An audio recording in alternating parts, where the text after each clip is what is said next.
clearer. Opo. So, nung natapos ko yan, at when I came back, yung succession planning talaga in-implement namin. Succession planning is you have more time Opo. para at least sa family mo. Opo. And wherein ito ang hindi ko na ano sa father ko, business, may kaya, pero we don't enjoy time, spend time to spend, Opo. to go places, Opo. puro trabaho. That's why naging open mind ako.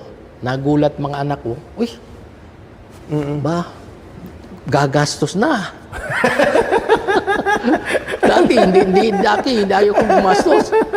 Gagastos na. Opo. And it brings us closer. Kasi we set out fundings for our cruise every year. Ngayon ginawa ng once every 2 years. One is local, the other is international. Yung sinasabi ko lang, why wait for us to die before they can enjoy? Opo. Let's enjoy now with them. Opo. Para at least masaya, kasama rin tayo sa enjoyment. Ano message nyo sa mga katulad nyo na similarly situated, na baka buong buhay nila, puro trabaho, ipon ng kayamanan, pag tinanong mo, hindi, para sa pamilya ko naman to eh. Some of the friends of my son, they are in these situations now where the old man is holding on to the power, ayaw mag-release, ayaw controlling pa rin. Pag ganong controlling, what would happen with the children? They are not being in power.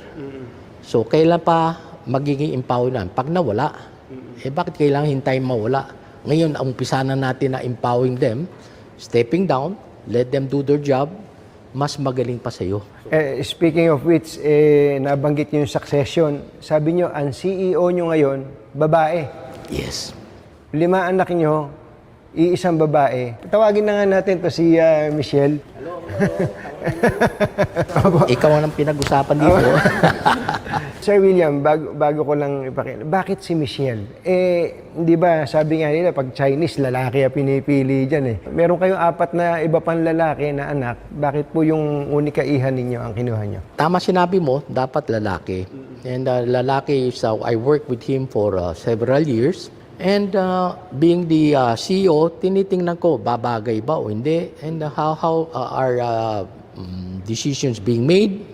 How involved are they? So doon sa eldest ko, yun ang nakikita ko na parang kulang sa concern at kulang sa focus. One project after the other, hindi pa natatapos, gusto na umpisa ng iba.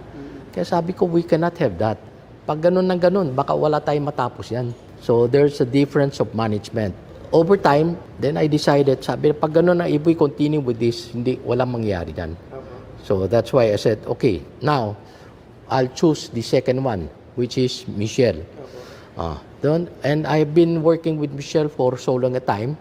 Kabisado na yan, at least alam na, So there's a certain coaching na lang kailangan, pero hindi na ganun kahirap. And we have seen eye to eye in terms of direction, strategy, mas maganda. And being babae siya, kasi nasa Canada, she's the one in charge of all the finances among the boys. So, na-train na dun ang asawa ko na to train her to be financially capable. Michelle, hindi ka ba nagulat na biglang sa'yo ipinasa ang baton? Actually, I started year 1999. So, medyo matagal na rin. When I graduated from college, umuwi lang talaga ako dito para tulungan sila. And that's my goal. My goal is to give back to my parents. So, nagulat hindi kasi I've been through everything. So, I started with sales. Kasi when I came in, wala pang Mega Sardines. So, we started developing the labels. Lahat ng sinabi niya kanina,